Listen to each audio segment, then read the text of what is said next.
Hello dear candidates, welcome back to YouTube channel scholarship alert. मैं उम्मीद करता हूँ आप सब खैरियत से होंगे। अच्छा जी, आज की इस पर्टिकुलर वीडियो में हम बात करेंगे एंग्रो फर्टिलाइजर्स की जानिब से जो जॉब्स अनाउंस की गई हैं। नहर की साइड से जो डिवीज़न है वहाँ से बेसिकली बहुत सारी जॉब्स अनाउंस की गई हैं। तो इस वीडियो में मैं आपको बताता हूँ कि आपने इसके लिए कैसे ऑनलाइन अप्लाई करना है, क्या इनकी एलिजिबिलिटी क्राइटेरिया है। स्टेप बाय स्टेप जो है वो मैं आपको सारी चीज़ें बताने जा रहा हूँ। तो वीडियो को शुरू से लास्ट तक ज़रूर देखें। कोई भी क्वेश्चन हो आप नीचे मुझे कमेंट बॉक्स में पूछ सकते हैं, ठीक है। और एक छोटी सी गुजारिश है कि यार अगर आप हमारे चैनल पर नए हैं तो चैनल को सब्सक्राइब कर दें और इस वीडियो को एक लाइक कर दें। इससे हमें सपोर्ट मिलती है, हमें मोटिवेशन मिलती है मज़ीद जो है वो ऐसी वीडियोस बनाने के लिए, ठीक है। सो बेसिकली ये जो अनाउंसमेंट है ये आपको एनटीएस की ऑफिशियल वेबसाइट से मिल जाएगी। यहाँ पर 3 लैंग्वेजेस में ये आपको अनाउंसमेंट देखने को मिल जाती है, इंग्लिश, उर्दू और सिंधी, ठीक है। सो पहले हम इनके एडवर्टाइजमेंट में कुछ इंपॉर्टेंट चीज़ें डिस्कस कर लेते हैं, उसके बाद मैं आपको ऑनलाइन अप्लाई करने का प्रोसेस बताता हूँ। अब बेसिकली ये जो जॉब्स हैं इसमें डिफरेंट रिक्वायरमेंट है, ठीक है। और यहाँ से ट्रेड है और यहाँ पर रिक्वायरमेंट है। अब जो फर्स्ट ट्रेड है इसमें बेसिकली केमिकल प्लांट ऑपरेटर है, जिसमें मेल और फीमेल कैंडिडेट्स अप्लाई कर सकते हैं। इसके लिए या तो आपके पास मैट्रिक साइंस के साथ डीएई केमिकल हो, या आपके पास जो है ना एफएससी यानी कि आपका इंटरमीडिएट प्री इंजीनियरिंग के साथ हो, या जो है ना आपके पास बीटेक केमिकल के साथ होना चाहिए। सो इन तीनों में से कोई भी एक आपके पास रिक्वायरमेंट होनी चाहिए। उसके बाद जी यहाँ पर मैकेनिकल टेक्नीशियंस है, ठीक है। और यहाँ पर जी शॉप मैकेनिस्ट है, पाइप फिल्टर्स है एंड वेल्डर्स है। इसके लिए जस्ट मेल कैंडिडेट्स अप्लाई कर सकते हैं। इसके लिए जो रिक्वायरमेंट है वो ये है कि आपका मैट्रिक साइंस के साथ हो और इसके साथ जो है ना वो डीएई हो मैकेनिकल या बीटेक हो मैकेनिकल के साथ, ठीक है। उसके साथ जी यहाँ पर ड्राफ्टमैन मैकेनिकल, इसके लिए मेल और फीमेल दोनों अप्लाई कर सकते हैं, ठीक है। और इसके लिए और यहाँ पर देखें जो ड्राफ्टमैन सिविल है, इन दोनों की जो है ना यहाँ पर रिक्वायरमेंट सेम है। आपका मैट्रिक होना चाहिए साइंस के साथ और डीएई हो ड्राफ्टमैन मैकेनिकल या मैकेनिकल के साथ, या जो है ना आपके पास बीटेक होना चाहिए ड्राफ्टमैन मैकेनिकल या मैकेनिकल के अंदर, ठीक है। उसके बाद ही यहाँ पर देखें ऑटो टेक्नीशियन ट्रेड है। इसके लिए जस्ट मेल कैंडिडेट्स अप्लाई कर सकते हैं। इसके लिए बेसिकली आपके पास मैट्रिक साइंस के साथ हो और आपका डीएई हो ऑटो टेक्नीशियन के अंदर या ऑटो मोबाइल या डीजल मैकेनिकल के अंदर, ठीक है। और या जो है ना आपके पास बीटेक होना चाहिए सेम फील्ड के अंदर। उसके बाद इलेक्ट्रिशियन है, इसके लिए मेल और फीमेल दोनों अप्लाई कर सकते हैं। इसके लिए जो रिक्वायरमेंट है वो ये है कि आपका मैट्रिक साइंस के साथ हो और इसके साथ आपके पास जो है वो डीएई होना चाहिए इलेक्ट्रिकल या बीटेक जो है होना चाहिए आपका इलेक्ट्रिकल के अंदर। उसके बाद ही यहाँ पर इंस्ट्रूमेंट टेक्नीशियन है, इसके लिए भी जो है वो मेल और फीमेल दोनों अप्लाई कर सकते हैं। इसके लिए आपके पास मैट्रिक और आपका डीएई होना चाहिए इंस्ट्रूमेंट्स या इलेक्ट्रॉनिक्स के अंदर, या आपके पास जो है ना बेसिकली बीटेक होना चाहिए, ठीक है। उसके बाद ये लेबोरेटरी टेक्नीशियंस हैं, इसके लिए मेल और फीमेल्स दोनों अप्लाई कर सकते हैं।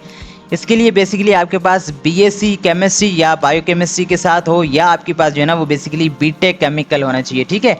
उसके बाद इंस्पेक्शन टेक्नीशियन है, इसके लिए मेल और फीमेल दोनों अप्लाई कर सकते हैं। इसके लिए जो रिक्वायरमेंट है ना वो ये है कि आपके मैट्रिक साइंस के साथ हो, ठीक है। मैकेनिकल के अंदर आपका डीएई हो, या आपके पास बीएससी होनी चाहिए मैथ प्लस फिजिक्स के साथ, या जो है ना आपके पास बीटेक होना चाहिए मैकेनिकल के अंदर, ठीक है। उसके बाद यहाँ पर health safety and environment technician है, जिसमें सिर्फ फीमेल अप्लाई कर सकती हैं। इसके लिए आपका मैट्रिक होना चाहिए साइंस के अंदर प्लस आपके पास जो है ना एफएससी होना चाहिए प्री इंजीनियरिंग या प्री मेडिकल के साथ, ठीक है। और अगर ये है और इसके अलावा बीएससी केमिस्ट्री वाले मैथ या फिजिक्स वाले भी अप्लाई कर सकते हैं, ठीक है। या बीटेक होना चाहिए सेम फील्ड में, यानी कि इन तीनों में से जो है ना कोई भी एक रिक्वायरमेंट आपके साथ हो। उसके बाद यहाँ पर देखें कंप्यूटर ऑपरेटर की पोस्ट है, जिसके लिए सिर्फ फीमेल कैंडिडेट्स अप्लाई कर सकती हैं, ठीक है। इसके लिए बेसिकली या तो आपके पास मैट्रिक साइंस हो और ठीक है और डीएई भी इसमें इंक्लूड है, या आपके पास एफएससी हो प्री मेडिकल या प्री इंजीनियरिंग के साथ, या आपके पास बीएससी हो केमिस्ट्री मैथ या फिजिक्स के अंदर, ठीक है। अब यहाँ पर देखें जो इंपॉर्टेंट गाइडलाइंस है वो ये है कि यहाँ पर कह रहे हैं कि जो एजुकेशनल रिक्वायरमेंट है इसमें बेसिकली कह रहे हैं कि मिनिमम आपका सी ग्रेड होना चाहिए मैट्रिक के अंदर, ठीक है। जितनी भी यहाँ पर ट्रेड्स हैं उनके अंदर जो है वो आपका मैट्रिक में एटलीस्ट सी ग्रेड होना चाहिए। उसके बाद जो डिग्री की रिक्वायरमेंट है वो ये है कि आपका जो एफएससी है वो सी ग्रेड के साथ हो, और इसके साथ जो डीएई हो या बीटेक है या बीएससी हो, ठीक है। और यहाँ पर कह रहे हैं कि जो क्वालिफिकेशंस हैं वो एटलीस्ट सेकंड डिवीजन के साथ होनी चाहिए, ठीक है। और यहाँ पर कह रहे हैं कि all qualification must be obtain from government recognise institute or polytechnic. So जितनी भी यहाँ पर जो क्वालिफिकेशंस इन्होंने बताई हैं वो सारी या तो गवर्नमेंट के साथ हो, ठीक है, या जो पॉलीटेक्निकल जो इंस्टीट्यूट होते हैं ना, वहाँ से होनी चाहिए। सो अप्लाई कैसे करना है, आपने बेसिकली एनटीएस की वेबसाइट से ऑनलाइन फॉर्म को फिल करना है, ठीक है। और यहाँ पर कह रहे हैं कि details of the fees submission process are available on above mentioned website. Maximum जो एज है वो 25 साल है। और यहाँ पर कह रहे हैं कि जो पोस्ट मास्टर्स हैं या जो इंजीनियर्स डिग्री होल्डर्स हैं वो अप्लाई नहीं कर सकते।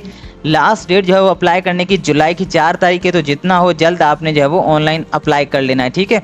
अब मैं आपको बताता हूँ कि आपने कैसे ऑनलाइन अप्लाई करना है। सो ये बेसिकली इनकी ऑफिशियल वेबसाइट है। यहाँ पर देखें, कह रहे हैं कि आप जो फीस है ना वो घर बैठकर ऑनलाइन पे कर सकते हैं वन बिल के थ्रू। आप अपने बैंक या एटीएम या जो आपके जैज़ कैश या इजी पैसा है उसके थ्रू भी आप इनका चालान पे कर सकते हैं, ठीक है। उसके बाद यहाँ पर कह रहे हैं कि आपने ऑनलाइन फॉर्म को फिल करना है और only online filled forms will be entertain, hand written application forms will not be entertain. तो आपने जस्ट ऑनलाइन अप्लाई करना है, ठीक है। हार्ड फॉर्म में कोई भी इनका फॉर्म नहीं है। उसके बाद यहाँ पर करेंगे to apply for more than one post please fill separate online application form. अगर आप एक से ज़्यादा पोस्ट में अप्लाई करना चाहते हैं तो आपने हर एक पोस्ट की जो है ना सेपरेट एप्लीकेशन क्रिएट करनी है और सेपरेट उनकी फ़ी भी पे करनी है आपने, ठीक है। और कोई भी यहाँ पर कह रहे हैं कि एप्लीकेशन फॉर्म या डिपॉजिट स्लिप आपको सेंड करने की ज़रूरत नहीं है। ये सारी चीज़ें इंटरव्यू के दौरान जो है ना आपसे लेंगे। सो बेसिकली यहाँ पर देखें, ये जो है वो बिल पेमेंट की जो है वो यहाँ पर आपको ऑप्शंस मिल जाते हैं, ठीक है। उसके बाद यहाँ से हम जो है वो ऑनलाइन फॉर्म फिल करने का प्रोसेस देखते हैं। तो आपने यहाँ से इस क्लिक हेयर के ऑप्शन पे क्लिक करना है तो आपके पास कुछ इस तरह का डैशबोर्ड ओपन होगा, ठीक है। अब यहाँ पर ये ऊपर जो इंस्ट्रक्शंस हैं इसको आप पढ़ लें एक बार, ठीक है। और यहाँ पर आपने बेसिकली साइन अप का जो ऑप्शन है ना, यहाँ से अपना CNIC आपने एंटर करना है और दोबारा आपने अपना CNIC एंटर करना है, ठीक है। उसके बाद किस पोस्ट के लिए आपने अप्लाई करना है वो आपने पोस्ट सेलेक्ट करके अपना पासवर्ड और कंफर्म पासवर्ड लगा के आपने साइन अप करना है, ठीक है। जैसे आप साइन अप करेंगे ना तो यहाँ पर लिखा आएगा कि अब आप लॉगिन करें।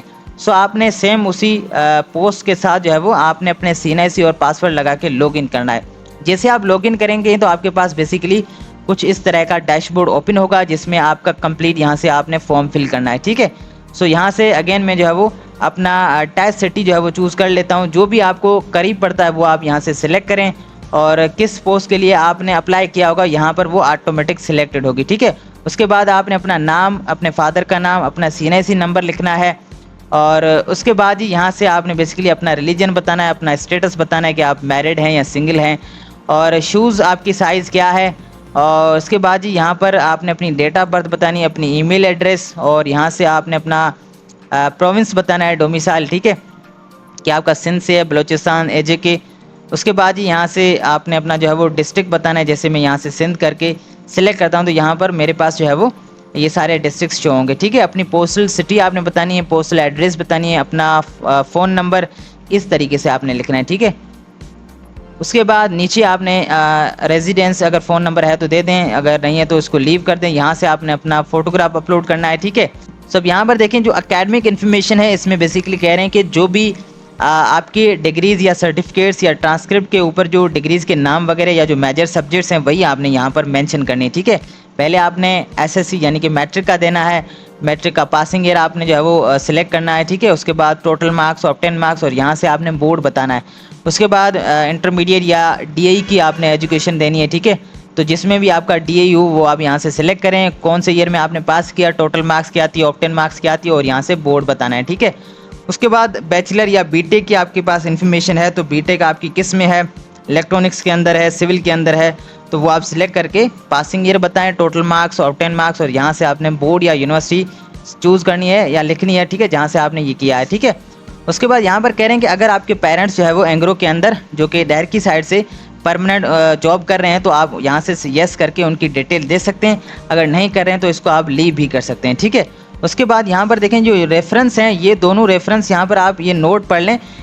ये देखें नोट में कह रहे हैं कि बेसिकली जो आपके रेफरेंस है ना वो आपके रिलेटिव्स नहीं होनी चाहिए, या एंग्रो के अंदर जो आपके पेरेंट्स या जो आपके रिलेटिव जॉब कर रहे हैं उनसे आपने रेफरेंस नहीं लेना है। रेफरेंस जो है ना आपके गवर्नमेंट या सेमी गवर्नमेंट या एनी प्राइवेट कंपनी के जो परमानेंट एम्प्लॉयज़ हैं वहाँ से आप रेफरेंस ले सकते हैं, ठीक है, उनका नाम, ऑक्यूपेशन और कॉन्टैक्ट नंबर। तो अब ये बेसिकली ऑप्शन उनके लिए है जो कि डिस्ट्रिक्ट कोर्ट की डोमिसाइल होल्डर्स हैं, तो वो आप यहाँ पर अपना सिलेक्ट करके फॉर्म को सबमिट करेंगे। सो ये सिंपल प्रोसेस था इसमें ऑनलाइन अप्लाई करने का।